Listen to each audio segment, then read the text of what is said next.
Hey everybody, Scott Bischoff coming to you for Detroit Lions podcast. We're going to talk today about this thing called the draft. Happened, it feels like 7 to 10 months ago. We're going to recap the draft. Stay tuned, coming to you right after the break.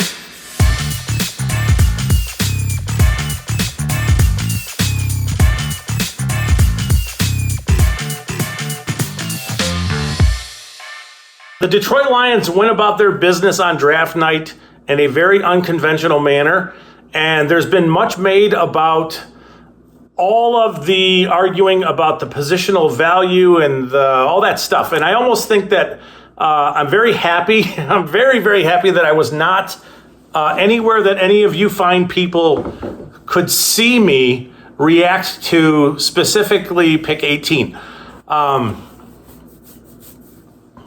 But we need to understand some things. First is, even for people who I'm not even talking about myself, because, but people who follow the draft and pay attention to the draft and get involved into all this stuff, we don't know nearly as much as the Lions do or any other team does about these players. And we don't understand exactly what it is that the Lions are trying to do. So there's a lot of guessing that happens. And, while you can feel comfortable about your ability to evaluate players and all these other things, trying to get into the business of knocking a team for what they've done based on a math equation or stuff like that, to me is just like, it's a little much at times. I understand the argument about why you shouldn't be taking running backs and inside linebackers in round one, because it's almost impossible for them to do two things, which is, one, to live up to the draft position in which you took them, and two, get a second contract with your team. But given the relative strengths and weaknesses of this particular draft, I'm not sure that it mattered all that much. And in the end, did the Lions get good football players? And the answer is yes, really good football players. They just didn't, especially on day one, they didn't take players at positions in which people could feel excited over that. And what I mean by that is, if the Lions had gone out and got an edge rusher, if they would have taken a Tyree Wilson at 6 and not made the trade to go back to 12, and then taken Deonte Banks at 18, everybody would have said, they got two premium position players. Let's give them an A. Okay, but there's a lot more context involved in that kind of stuff, and so if we're just looking at positions when we're thinking whether they did well, I think that's a very flawed way to look at it, while understanding that there is some relative truth to, there are positions that you have to figure out. And if you don't figure out some of those positions, a lot of the other decisions you make might be null and void already. I would tell you that the quarterback position is the most important thing that the Lions will have to resolve, and until they get it resolved, and that means that it's an extension for Goff. Don't know, but without a resolution to that position, a lot of the things that we're going to talk about today are not all that meaningful. I know that sounds a bit disappointing, but there is some truth to that. That if you can't get over the top because of your quarterback, or you can. Then the things that you do, the choices you make, either matter significantly for winning big games or they don't at all. So having said that, I just wanted to express that in no uncertain terms do I think that I have any insight that even reaches into what Brad Holmes and Dan Campbell are trying to do, and that I had a better plan, and I would have made all these different picks and done different things. All that stuff is mostly nonsense, like almost 100% nonsense. What I think that what I tried to offer is the ability just to look at players and see their strengths and their weaknesses and how they may fit here. But that doesn't mean that I'm putting together a team, and it doesn't mean that I'm, putting food on my family's table or getting fired because of the decisions I'm making. I have the privilege of not making these decisions, and it makes it easy to then pick it apart, right? Or so I'm just, I just think that's the reality, and just being truthful about what it is that we are trying to do. And I'm not, it's never been, hey, look at me kind of stuff, because all that stuff is nonsense. So let's just get into what happens on night one. So you see, it all starts with Devin Witherspoon getting taken 5th overall by Seattle, which sends the Lions into a free fall, not in a bad way, or even, I'm sure they anticipated this, but there's nobody on their board that they value taking at pick 6. So they moved down to 12. They moved to 12. Who came up? I don't even remember. I should know this. Arizona came up for Paris Johnson Jr. And boy, I hope that's the way it went, because that'd be kind of embarrassing. But we're going to move along. So the Lions go back to 12. And yes, because Arizona had picked 12 from the trade they made with Houston. So Arizona comes up to pick 6 for Paris Johnson Jr. The Lions go back to 12, where, by all accounts, it sounds like they do covet Jahmyr Gibbs, and they feel they're pretty comfortable he'd be there. Now, having said that, this is what that means. It means that you have multiple opportunities at this point. You've had multiple looks at Jalen Carter. And what I mean by this is you could have taken Jalen Carter at 6. That's one. You trade past pick 10 knowing that Jalen Carter will not be there. That's 2 moves about Jalen Carter, which tells you the Lions did not want Jalen Carter, and he likely was not on their board. Okay, so it's obvious they were out on him. So we look at the trade. You go from 6, you get 12 and 34 and some change. There's some other stuff that went on in that trade, but for what we're talking about, it's 12 and 34. The interesting component of this, let's talk about this just real quick, is when you look at how much we had been sort of fretting about needing a 3 technique, I think we may have been wrong there. When I look at Alim McNeill's usage, where the Lions have lined him up, more often than not, he has played at the 3 technique defensive tackle position. It's more than I thought, significantly more, to the point where it's almost like, why have we been talking so much about them needing a 3 technique when McNeill plays at a high level there already?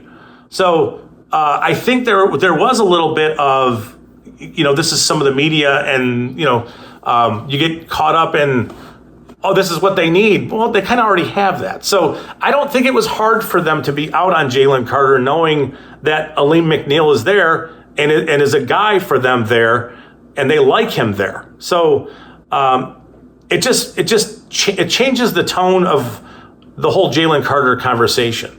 And because you don't have to have that position filled, it's easier to just walk away from him.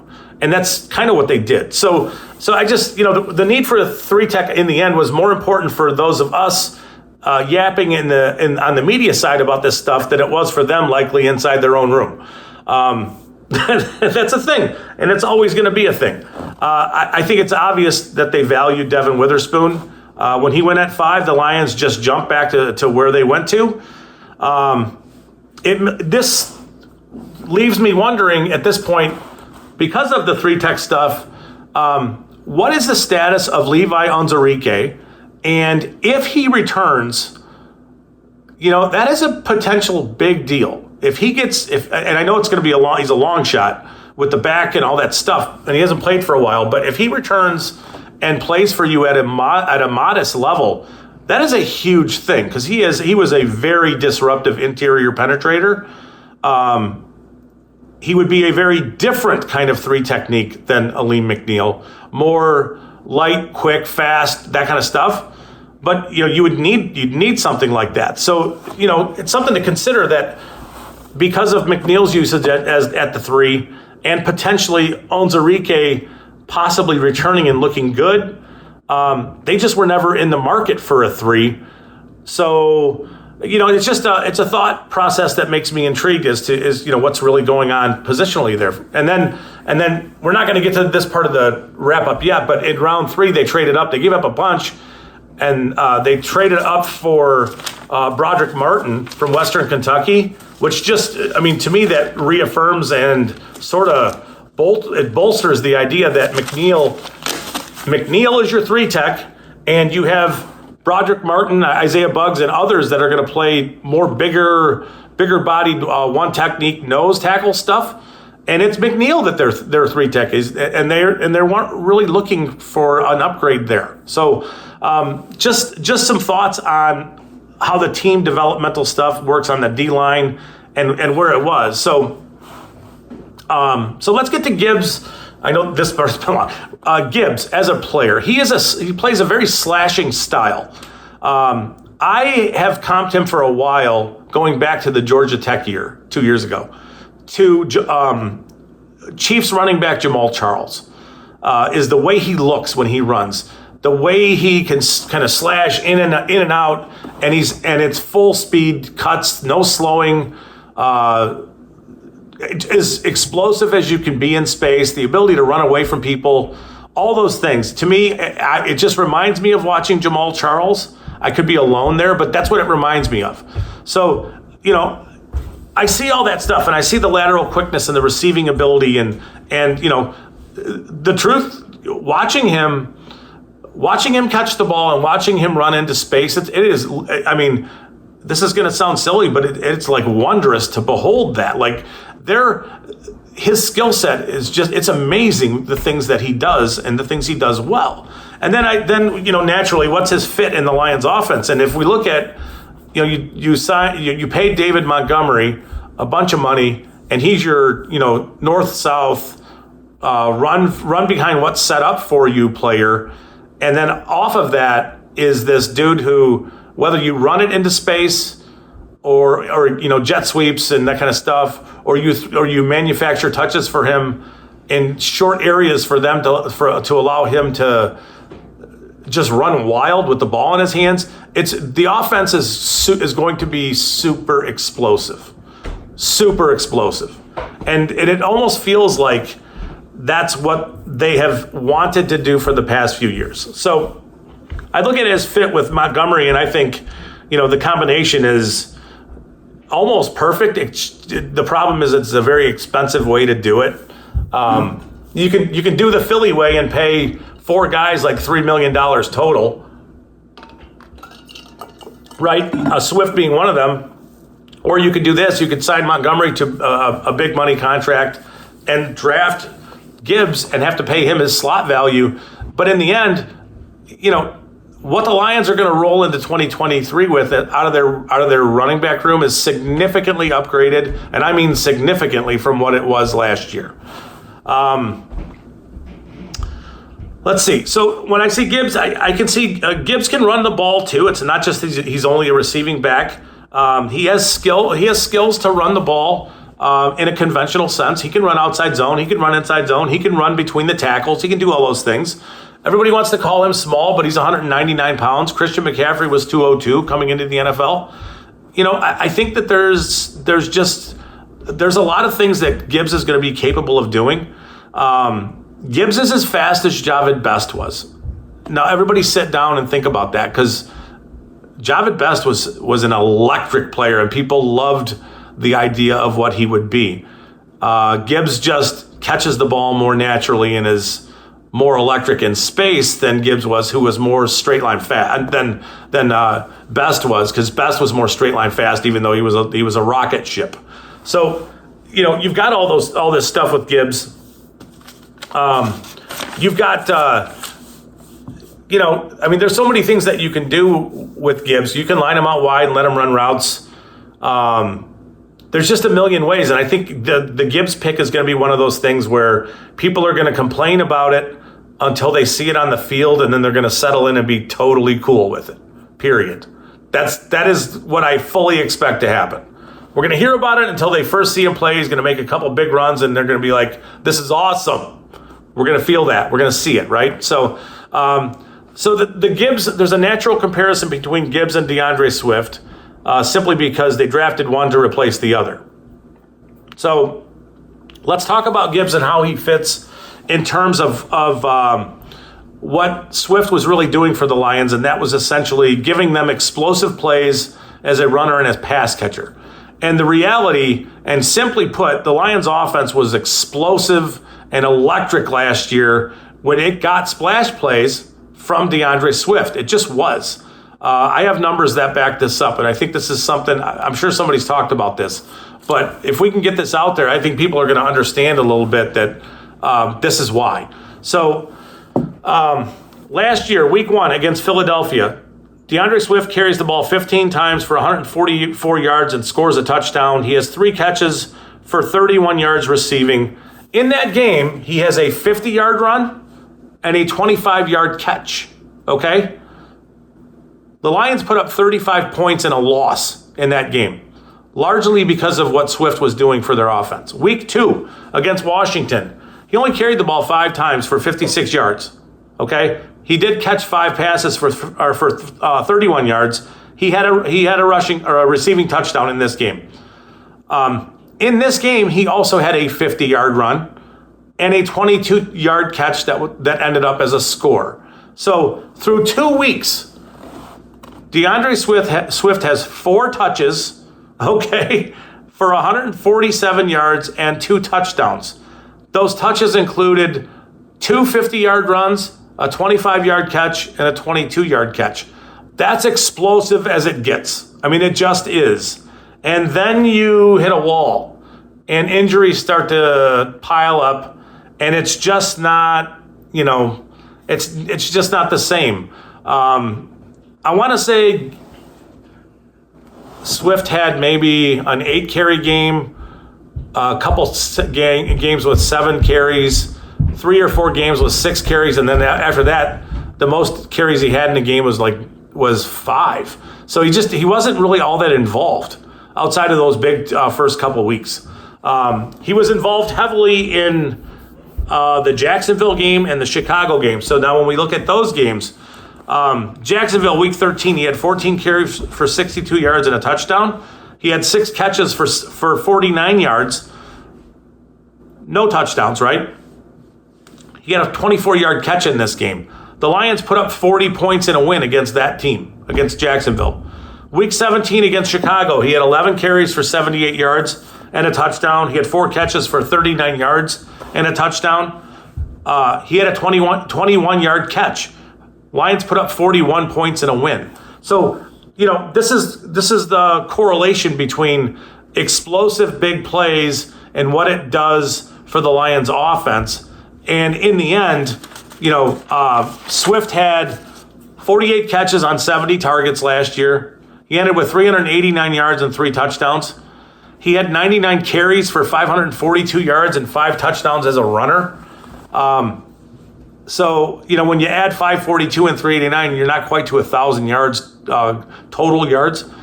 I would say it's fairly simple to expect more.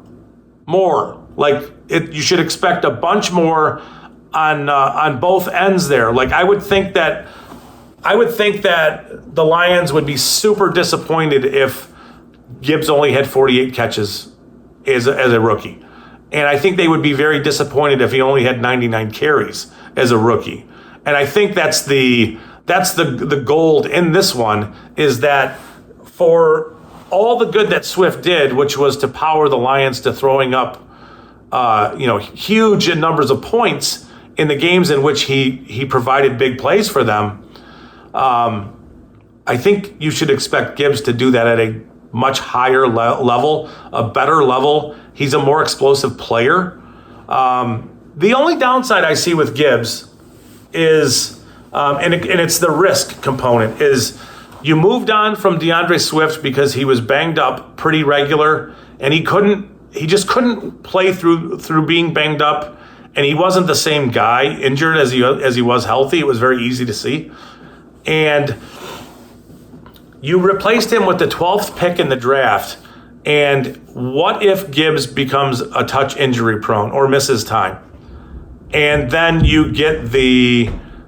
used pick 12 to draft the same guy that you had, that you then shipped off to Philadelphia for nothing.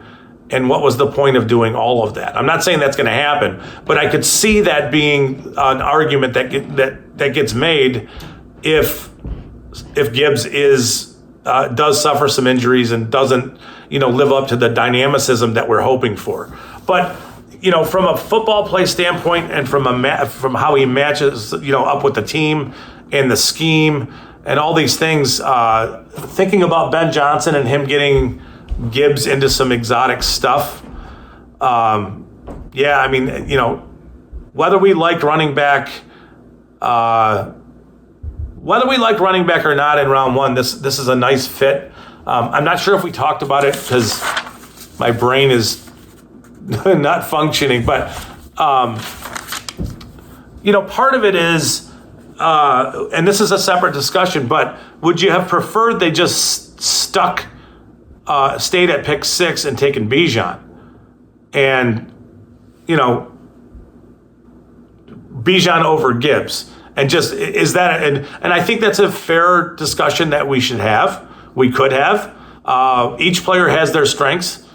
Each player has things that they don't do as well as the things they do well, but clearly for the Lions, they valued Gibbs's ability in space much more than what Bijan could give them in space, whether they're right or wrong. I think that they feel like they have their kind of workhorse between the tackles guy and David Montgomery, so this allows them to move to a more dynamic, playmaking player. Part of the discussion too, and this colors it too, is you did pick up 34 in the deal, so the decision is, are you on Team Bijan or are you on Team Gibbs and Sam LaPorta? So do you want Gibbs and LaPorta or Bijan? Because that kind of feels like that's where the whole thing ended up. And to me, as much as I loved Gibbs and I think Gibbs is as good as it gets, I like the two players better than the one. And I'll just just admitting it that you can like the players that they've selected and dislike where they selected them. To me, the Gibbs thing is not necessarily. I could see Gibbs getting a second contract easier than a traditional runner, simply because he's not going to get crushed via his workload, because his workload's going to come in space, catching balls and that kind of stuff. So I think there's a little more there for him than he's a guy that you're not going to sign. You might offer him his fifth year option, but then you have to move past him. I'm not sure if it's that cut and dry. So that's where we are with Gibbs. Again, really good player, fits the Lions to a T, and I think he's going to take their offense. And when their offense was explosive and doing great things last year, keep it there. So next is a player that I struggle with. This is not a pick that I liked. It's a pick I still don't like. Now I'm going to go back to what I said earlier in the video, and it's just not relevant whether I like it or not, because we've talked about trusting Brad Holmes, and if we have to, if we said it, we have to then back up our words with our actions. So I'm not going to crush this pick. First, it doesn't matter what I think.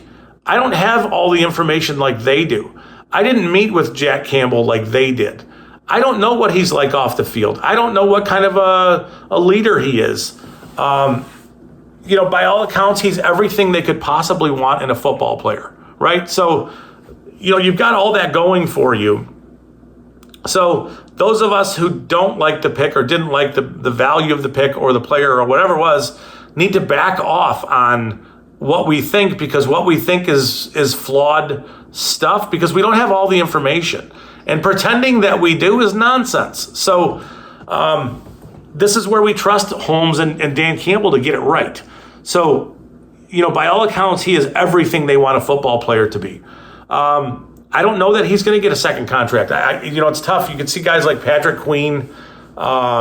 There's a bunch of the most recent first-round linebackers who are not getting second contracts simply because it costs too much money for the kind of play they'd be giving to their teams. And that's kind of where I think you'd be looking at in 4 years is, what has he done? Where is he as a player? And is he worth picking up the option when we could find cheaper production, similar production elsewhere? Again, the positional value conversation is out the window. And again, it doesn't matter what we think. They did what they did. If in totality, I thought what they did was fantastic. If you look at the draft as a whole. So Campbell's a big run-stuffing, kind of like run defender first linebacker, very reliable as a run defender to be in the right gap, and then also big enough and heavy enough to stay square through contact to get off of blocks and find the ball, right? So his height and his size and his mass and then his athleticism and all these things allow him to be very effective defending the run. He'll likely play, because he's a first-round pick and first-round capital, he's going to get every opportunity to develop as a player. So there's a couple moving things happening here. The Lions signed Alex Anzalone to a multi-year, like $18 million contract.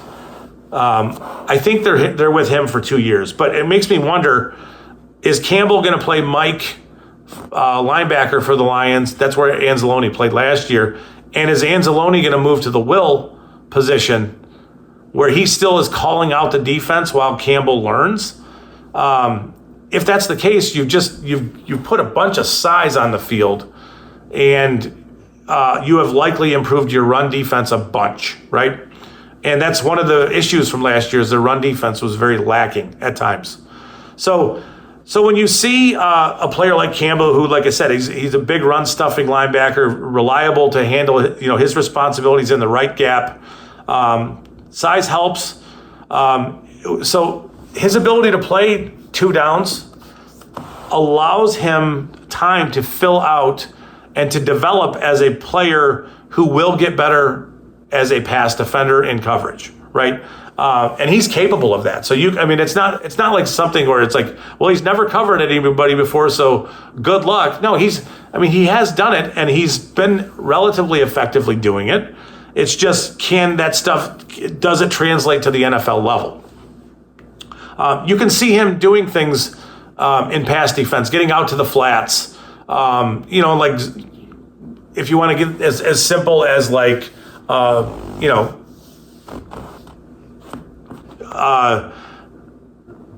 just like a zone coverage type stuff where his responsibility is to get to the flat kind of thing. It's like cover 2 type stuff. You can see him do those things. You can see him run with players up the seam.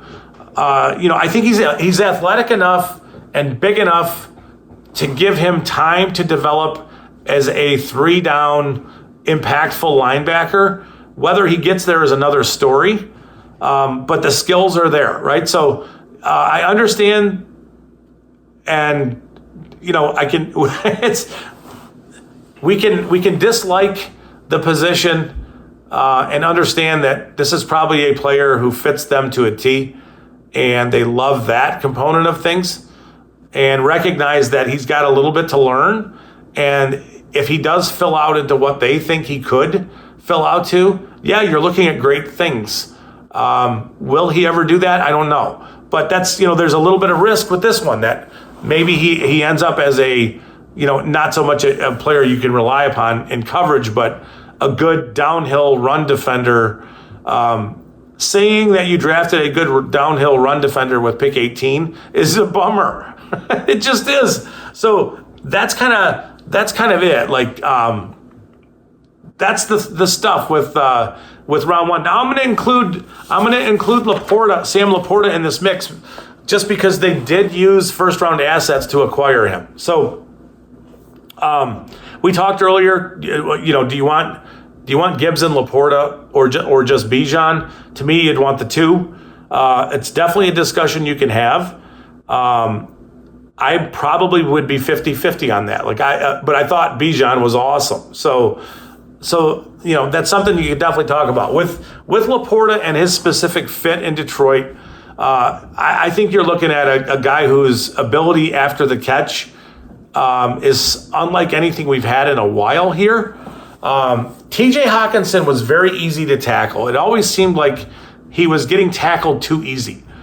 And LaPorta is not that. He's a much better yards after catch weapon than Hawkinson ever was. I think they're similar blockers. They're kind of like, they want to try hard. They want to do that job. It's a hard thing to do. Both are underpowered in some ways where it's going to be really hard to line them up in line and just ask them to go to work. So I don't think that's what I would be asking them to do. But with LaPorta, you're looking at, to me, I've kind of viewed him as a player who would help the offense stay on the field by getting first downs for them. He's a chain mover type as a really solid route runner in the short to intermediate parts of the field and in the seam kind of thing. And then when the ball is in his hands, he becomes something else, and he is very difficult to get to the ground. He breaks a lot of tackles. He has great balance and plus athleticism and all those things. And I mentioned him in the top 30 video as a player who really stood out, who I thought was right in this range, could be a really sneaky good player. I like LaPorta a lot. I could see him not having a huge rookie season because it's so hard for them to do that, but being a weapon that Jared Goff relies on. And we know that game, right? Goff needs to trust. He absolutely needs to trust. So that's kind of where that is. This is day one. We're going to do day two right now. That one will be a little bit shorter, but we're going to break down the players they got. So make sure you check out, this is episode 1. Check out episode 2.